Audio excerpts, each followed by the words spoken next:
6 months ago, I created a no-filter ecosystem powered by a sweet potato, using a 20-gallon tank that I found for free. I built a custom background out of fish-safe foam and other natural materials. For the substrate, I used some Fluval aqua soil and fine aquarium gravel to create a foundation for our aquatic plants. Then, to finish off the hardscape, I created a slate rock arch with driftwood draping down from the background over to the rock arch. Finally, I added an abundance of aquatic plants. After weeks of the tank establishing, I added a diverse group of creatures and a sweet potato suspended at the top. But a lot has changed. Between the creatures forming in this aquarium and the development of our sweet potato, there's a lot to unpack. So, in this video, we're going to take a deep dive into seeing the progression of this tank. Plus, at the end of the video, we're going to check on how our shrimp colony has been expanding. So, after 6 months, we are at day 180. Our scud population has exploded. I personally introduced mystery snails, a group of sparkling gouramis, and 6 pygmy corridoras, never putting the scuds in myself. These guys formed on their own in this aquarium.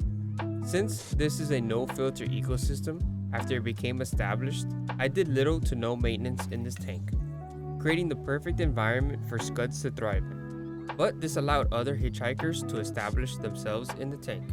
Pest snails. Their population grew large, so a predator was introduced. Assassin snails.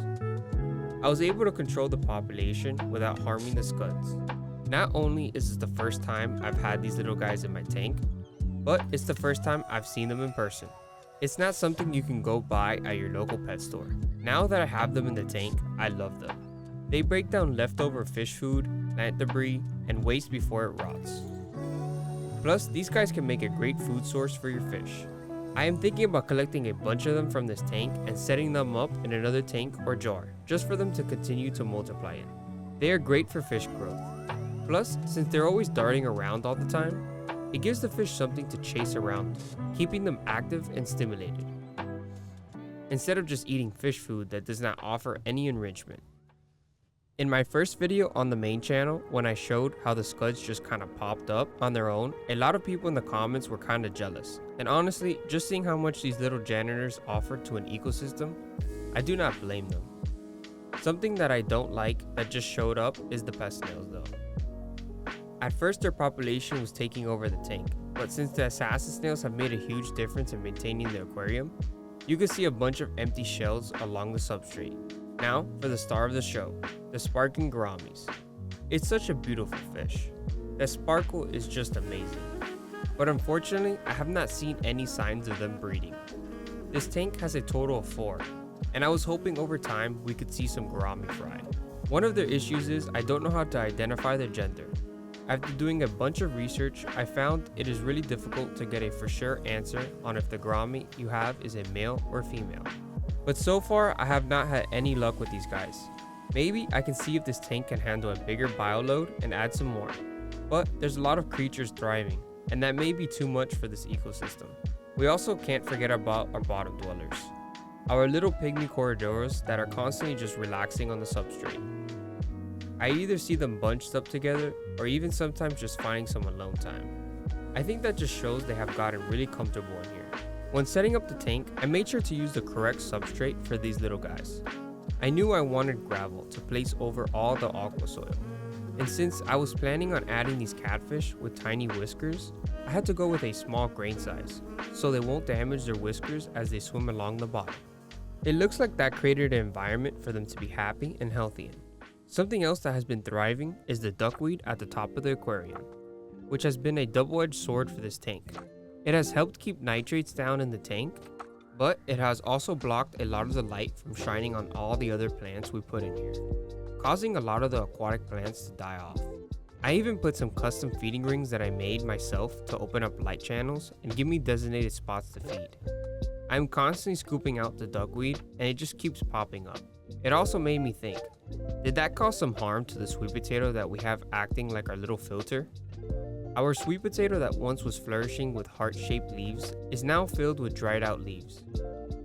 And if I lift up the sweet potato, you're going to see something pretty shocking. It looks like the bottom half is starting to rot.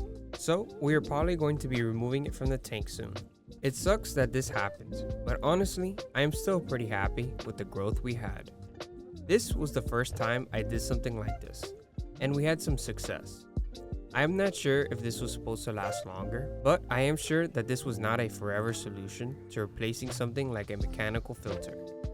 Even the roots of the potato are looking different. When they first started growing, they looked healthy and were white, but now they look brown and rotted. I've seen people attempt to do this before, and they would just replace the sweet potato with another one, or just use another plant suspended at the top. But I won't be doing either of those. My main goal is to remove all the duckweed to open up the light again, and get some new plants for the ecosystem. It is officially time to remove the sweet potato from the tank. Wow, I mean, just look at this. I can just smash my finger in here, no problem.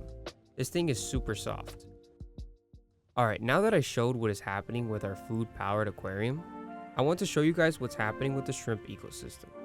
It has been a while since you guys have been updated on this tank, and honestly, everything is going really good in this aquarium. The shrimp really thrive in this ecosystem I created for them. Everywhere you look, you will find a pregnant shrimp ready to expand the population. Obviously, the plants play a big role in why this tank is so healthy. But I want to show you guys something that I've never shown you guys before with this shrimp tank. If you go to the top here and we take off the lid, we can see the filter a little better. The filter powering this tank is equipped with these cartridges, and they sell replacements for these.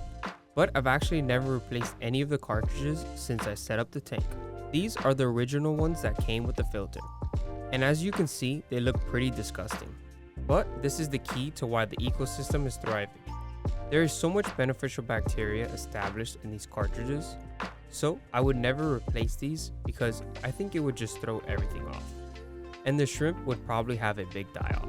Some people would say you need to replace it, but I've had this tank running for a year and a half, and everything is going well. It just might be my healthiest tank.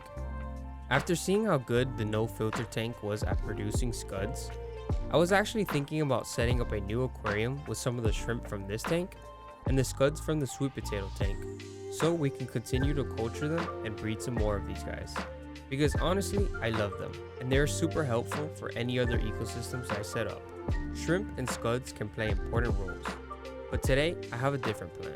I want to try something different with this shrimp tank today, but before we get into that, I definitely need to do a little trimming, because there's literally no room for any more growth for these plants. Plus, removing these plants is probably going to remove some nitrates from the tank. So let's do a quick trimming to make this tank look a little better, before we feed the shrimp something new.